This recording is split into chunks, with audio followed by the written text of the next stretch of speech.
ಗಂಟೆಗೆ ರೆಡಿ ಇರ್ತಾರೆ ಪಿಡಿಒ. ನಮ್ಮೊಬ್ಬರು ಕೈ ಬಿಟ್ಟಿಲ್ಲ, ಒಬ್ಬರು ಫೋನ್ ಇರ್ತಾರೆ. ಫೋನ್ ನಂಬರ್ ಕೂಡ ಫೋನ್ ರಿಸೀವ್ ಮಾಡಲ್ಲ. ಒಂದು ಬಲ್ಬ್ ಹಾಕೋಕ್ಕೆ ಇಷ್ಟೊಂದು ರಿಸೀವ್ ಮಾಡಬೇಕೆ?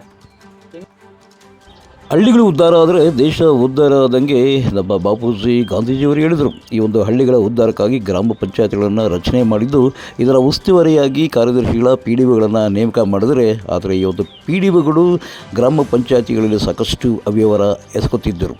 ನಮ್ಮ ಪಾವಗಡ ತಾಲೂಕಿನ ಮಾಜಿ ಸಚಿವರಾದ ವೆಂಕಟರಮಣಪ್ಪ PDOಗಳೆಲ್ಲ ಅವರು ಪೀಡೆಗಳೆಂದು ಅವರನ್ನು ಸಂಬೋಧಿಸುತ್ತಿದ್ದರು. ಅದು ಯಾಕಪ್ಪ ಅಂದರೆ, ಕೆಲ PDOಗಳು ಗ್ರಾಮ ಪಂಚಾಯತಿಗಳಲ್ಲಿ ಸಾಕಷ್ಟು ಅವ್ಯವಹಾರ ಎಸಗಿ ಗ್ರಾಮ ಪಂಚಾಯತಿ ಸದಸ್ಯರಿಗೆ ಉಂಡೆನಾಮ ಹಾಕುತ್ತಿದ್ದರು. ಇಂಥ ಒಂದು ಪ್ರಕರಣ ಈಗ ಪಾವಗಡ ತಾಲೂಕಿನ ಗುಜ್ಜನೂರು ಗ್ರಾಮದಲ್ಲಿ ಜರುಗಿದೆ. ಹೌದು, ಈ ಒಂದು ಗ್ರಾಮ ಪಂಚಾಯತಿಗೆ ತಂದೆ ಯಾರು ತಾಯಿ ಯಾರು ಎಂದು ಅವರೇ ಪ್ರಶ್ನೆ ಮಾಡುವ ಹಂತಕ್ಕೆ ಹೋಗಿದೆ. ಬನ್ನಿ ಹಾಗಾದರೆ ಅವರೆಲ್ಲ ಯಾವ ರೀತಿಯಾಗಿ ನೊಂದು ಬೆಂದು ಗ್ರಾಮ ಪಂಚಾಯತಿ ಸದಸ್ಯರು PDO ರಾಘವೇಂದ್ರ ವಿರುದ್ಧ ಆಕ್ರೋಶವನ್ನು ಹೊರ ಹಾಕಿದ್ದಾರೆ ಎಂಬುದನ್ನು ನಾವೀಗ ನೋಡೋಣ. ಐತೆ ಅಂದರೆ ಯಾವುದೋ ದುಡ್ಡು ಬಂದೈತೆ ಅಂದರೆ 10 ಗಂಟೆಗೆ ರೆಡಿ ಇರ್ತಾರೆ PDO. ನಮ್ಮೊಬ್ಬರು ಕೈ ಬಿಟ್ಟಿಲ್ಲ, ಒಬ್ಬರು ಫೋನ್ ಇರ್ತಾರೆ. ಫೋನ್ ನಂಬರ್ ಕೂಡ ಫೋನ್ ರಿಸೀವ್ ಮಾಡಲ್ಲ. ಒಂದು ಬಲ್ಬ್ ಹಾಕೋಕ್ಕೆ ಇಷ್ಟೊಂದು ರಿಸೀವ್ ಮಾಡಬೇಕೆ? ತಿಂಗ್ಳುಗಟ್ಟಲೆ ಅವನು ಇಷ್ಟಾರ ದುಡ್ಡು ಪಂಚಾಯತಿಗೆ ದುಡ್ಡು ಬಂದರೆ ಟುಟಿ ಫೈನ್ ಹಾಕಿದ್ದು ಇನ್ನು ಮತ್ತೆ ವರ್ಗ ಬಂದ್ರೆಲ್ಲ ಕಲೆಕ್ಷನ್ ಆದ ದುಡ್ಡು ಅವ್ನ ಅಂಗಡಿನ ತಾಣ ದುಡ್ಡು ಕೊಟ್ಟರೆ ಅವ್ನು ಬಲ್ಬ್ ಕೊಡ್ತಾನೆ. ಅವ್ನು ಕೇಳಿದರೆ ಒಂದು ಬಲ್ಬ್ ಕೊಡೋಕ್ಕೆ ಗಂಟೆ ನಮ್ಮ ಸದಸ್ಯನ ನಿಲ್ಲಿಸಿ ನಾಳೆಗೆ ಬರೋರು ನಾಡ್ರಿಗೆ ಬರೋರು ಅಂತ ಹೇಳೋ ಮಟ್ಟಿಗೆ ತಂದ್ರೆ ಅವ್ನು ದುಡ್ಡು ಕೊಟ್ಟಿಲ್ಲ, ಅವ್ರು ನಮ್ಗೆ ಕೊಡಲ್ಲ. ನಮ್ಮ ಕೈಲಿ ಇವತ್ತು ಒಂದು ಬಲ್ಬ್ ಹಾಕ್ತಾ ಇಲ್ಲ. ಮತ್ತು ಸಾರ್ವಜನಿಕರು ಏನಂತಾರೆ ನಿಮಗೆ? ಮುಗಿಸ್ತಂತ ನಮಗೂ ಎಷ್ಟು ಬೀರಿಂದ ಇನ್ನೊಂದು ವರ್ಷ ಎಷ್ಟು ಬೇಗ ಮುಗಿದೋಯ್ತದೆ ಎಂಬ ಒಂದು ಲೆವೆಲ್ಗೆ ಬಂದಿದ್ದೀವಿ ನಾವು. ನಮ್ಮ ಪಂಚಾಯತಿ ಗುಜ್ನಳ್ಳಿ ಗ್ರಾಮ ಪಂಚಾಯತಿ ಮರ್ತೋಯ್ತೀವಿ ಸದಸ್ಯರು. ಯಾಕಂದ್ರೆ ಅಲ್ಲಿ ಇವ್ರಿಗಿನ ಮೇಲಧಿಕಾರಿಗಳು ಏನಾನ ಕಂಪ್ಲೇಂಟ್ ತಗೊಂಡ್ರೆ ಅವರು ಸ್ಪಂದಿಸಲ್ಲ, ಅವ್ರು ಸ್ಪಂದಿಸೋದೇ ಇಲ್ಲ. ಅವರು ಅದೇನಾರು ಮಾಡ್ಕೊಂಡವ್ರೆ ಅನ್ನೋ ಗೊತ್ತಿಲ್ಲ. ಅವರು ಸ್ಪಂದಿಸ್ತಾ ಇಲ್ಲ ನಮ್ಗೆ ಯಾರೂ. ನಾವು ಮೂಲಭೂತ ಸರ್ಕಾರಿಗಳು ಯಾವ ಜನಗಳು ತಲುಪಿಸೋಕ್ಕಾಗ್ತಿದೆ? ಆಫೀಸರ್ಗಳು ಯಾವುದೋ ಒಂದು ತನಿಖೆ ಇದು ನಡೆಸ್ತಿಲ್ಲ. ಅವರು ದೂರು ಕೊಟ್ಟಿದ್ರಾ? ದೂರು ಕೊಟ್ಟಿದ್ರಾ ನೀವು? ಕೇಳಿಬಿಟ್ಟು ಬಂದಿದ್ದೀವಿ, ನೇರವಾಗಿ ಮುಖಾಂತರ ಎಲ್ಲ ಸದಸ್ಯರು ಹೋಗಿ ಒಂದ್ಸರಿ ಕೇಳಿದ್ವಿ. ಅವತ್ತು ಒಂದ್ಸರಿ ಹೋದಾಗ PS ಮೀಟಿಂಗ್ ಐತಿ, ಇವತ್ತು ಬೇಡಪ್ಪ ನಾನು ಹೇಳ್ಕೊಡ್ತೀನಿ ಹೋಗಿ ಇಲ್ಲಿವರೆಗೂ ಯಾವುದೋ ಕ್ರಮ ಜರುಗಿಸಿಲ್ಲ. ನಮ್ಮ ಆಡಳಿತ ಅನ್ನೋದು ಕುಂಠಿತ ಆಗ್ತಾ ಇದೆ. ಕೆಲವರು ಅಂಗವಿಕಲರು 4 ವರ್ಷ ಆಯ್ತು ನಾವು ಈಗ ಇಲ್ಲಿವರೆಗೂ ಇಲ್ಲ. ಈ ದಿನ ಚೆಕ್ ರೆಡಿ ಮಾಡಿದ್ದಾರೆ. ನೀವು ಈ ದಿನ ಮಾಡಿದ್ದಾರೆ, ಇಲ್ಲಿವರು ಮಾಡೋರಲ್ಲಿ ಹೇಳ ಅಷ್ಟೇ. ಇಲ್ಲಿವರೆಗೂ ಮಾಡಿಲ್ಲ. ಮೂಲಭೂತ ಸೌಕರ್ಯ SC ST ಏನು ಇಲ್ಲವೇ ಇಲ್ಲ. ಅವ್ರು ಇಷ್ಟಾನುಸಾರ 15 ಫೈನಾನ್ಸ್ ದುಡ್ಡು ಡ್ರಾ ಮಾಡ್ತಾರೆ.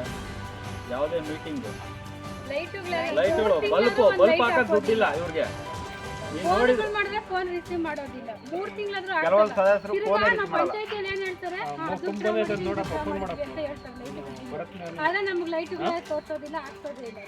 ಜಮಾ ಖರ್ಚು ಫೋನ್ ಮಾಡೋರಿಗೆ ಮಾಡ್ಬೋದಲ್ಲ. ಯಾವ್ದು ಕೇಳಿ ಖರ್ಚು ಮಾಡಿದ್ವಿ, ಯಾವ್ರಿಗೆ ಎಷ್ಟು ಖರ್ಚು ಆಗೈತೆ ಅಂದ್ರೆ ಸದಸ್ಯರು ಮೀಟಿಂಗ್ ಮಾಡ್ಬೇಕಾರೆ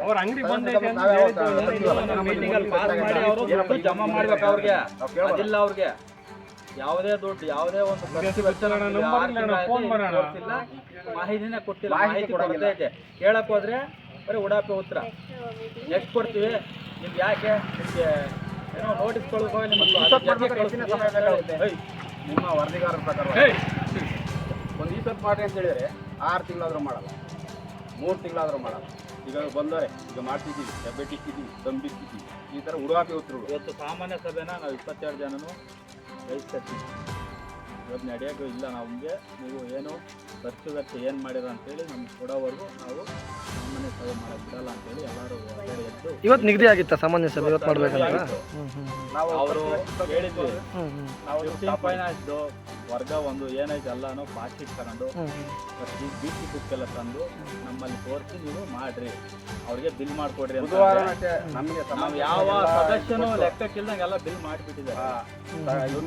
ನಮ್ಮ ಗೌರವಧನ ಮಾತ್ರ ಕೇಳಿದ್ರೆ ನನಗೆ ಸಂಬಂಧ ಇಲ್ಲ ಅಂತ ಹೇಳ್ತಾರೆ. ನಿಮ್ಗೆ ಮಾಹಿತಿನೇ ಇಲ್ಲ ನಮಗೆ, ನಮ್ಮ ಮಾಹಿತಿನೇ ಇಲ್ಲ. ಬಂದಂಥ ದುಡ್ಡು ಎಲ್ಲ ಅವ್ರು ಇಷ್ಟ ಬಂದ ಖರ್ಚು ಮಾಡ್ತಾ ಇದ್ದಾರೆ. ಅದನ್ನೇ ಆಯಿತು ನಮಗೆ ಕೊಟ್ಟಿದ್ರು ಇಲ್ಲ ಯಾವುದೋ ಅಂಗಡಿ ಕೊಟ್ಟಿದ್ರು ಇಲ್ಲ ಏನೋ ವಸ್ತು ಏನು ಖರೀದಿ ಅದನ್ನು ಕೊಡ್ರಿ ಅಂದರೆ ಇಲ್ಲಿಯವರು ನಾವು 4 ವರ್ಷ ಗೆದ್ದು ನಾವು ಇಲ್ಲಿವರೆಗೂ ಕೊಟ್ಟಿಲ್ಲ. ಈಗ ನಮ್ಮ ಸದಸ್ಯರು ನಾವೆಲ್ಲ ಸೇರಿ ಎಚ್ಚೆತ್ಕೊಂಡಿದ್ದೀವಿ. ಕೇಳ್ತಾ ಇದ್ದೀವಿ, ಕೇಳಿಕ್ಕೆ ಕೊಡಲಿಲ್ಲ. ಅದಕ್ಕೆ ನಾವು ಸಾಮಾನ್ಯ ಸಭೆನ ಬಯಸ್ತೀವಿ, ಇವತ್ತಿನ ಸಾಮಾನ್ಯ ಸಭೆ.